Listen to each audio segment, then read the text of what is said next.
12 साल हो चुके हैं लगभग नई सरकार को आए, लेकिन खामियां वही हैं जो पुरानी सरकारों में हुआ करती थी।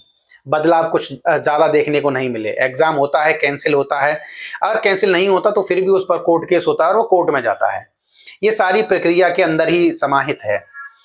डिले भी होता है एग्जाम, ये सारी प्रक्रिया, मतलब आप ये समझिए कि हमें ऐसा लगता है कि देखने को पहला टियर 1, टियर 2, टियर 3 ये तो सब चलते ही हैं, इनके साथ साथ एक टियर और जोड़ दिया जाता है, कोर्ट वाला। पहले पेपर होगा उस पर कोर्ट केस होगा, दूसरा पेपर होगा उस पर कोर्ट केस होगा। कोर्ट केस क्यों होगा? क्योंकि प्रक्रियाएं सही नहीं है। पिछले अगर एग्जाम की बात करें जैसे सीजीएल 2024 की, तो उसके अंदर 19 सवाल ऐसे थे जहां पर सबको बोनस दे दिया गया। मतलब बेवकूफी कहेंगे हम, और इससे ज्यादा कुछ नहीं कह पाएंगे। लेकिन इस बार फिर से अगर वही दिक्कत देखने को मिलती है। वेंडर भी चेंज हो गया, एडीक्यूटी नाम का एक नया वेंडर लेकर के आए हैं, एआई से पेपर बनवा रहे हैं। अब देखिए, सोच करके देखिए कि एआई चयन करेगा कि कौन सा व्यक्ति सरकारी पोस्ट पर बैठेगा। एआई चयन करेगा इस चीज का।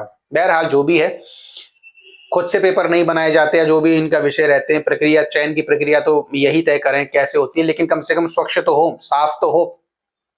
ऐसी जगह सेंटर तो न डाले जाएं जहां पर सेंटर देखने लायक भी ना हो, जहां सेंटर काफी किलोमीटर दूर, एक बच्चे का सेंटर अगर 500-1000 किलोमीटर दूर है तो वो यात्रा में इतना थकान महसूस करेगा कि वो एग्जाम ढंग से दे नहीं पाएगा, अपना बेस्ट नहीं दे पाएगा।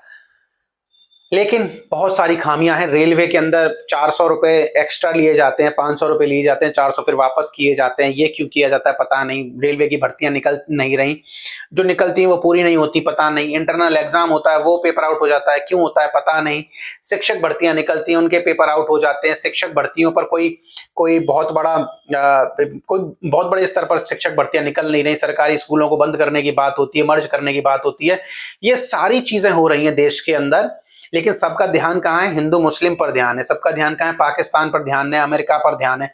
देश का युवा किस दिशा में जा रहा है, देश के युवा की क्या स्थिति है, इस पर किसी व्यक्ति का, किसी भी व्यक्ति का ध्यान नहीं है। एमपी एमएलए इनके चुनाव आएंगे तो सारे चुनाव, विधायक और सांसद सब लोग आ जाएंगे मिलने के लिए, लेकिन इनका मूल उद्देश्य क्या रहता है? इन सबसे इनका मूल उद्देश्य चुनाव जीत करके संसद तक पहुंचना, भले ही हमारी बात संसद तक पहुंचे या ना पहुंचे।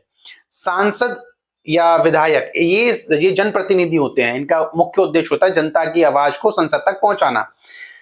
जनता की आवाज क्या है? भारत के युवाओं की आवाज तो पहुंच नहीं पा रही, लाठियां खानी पड़ रही आवाज पहुंचाने के लिए। बहरहाल बड़े बड़े नामचीन कोचिंग के धुरंधर आज डीओपीटी मिनिस्टर से मिले हैं और अपनी बातें रखी हैं।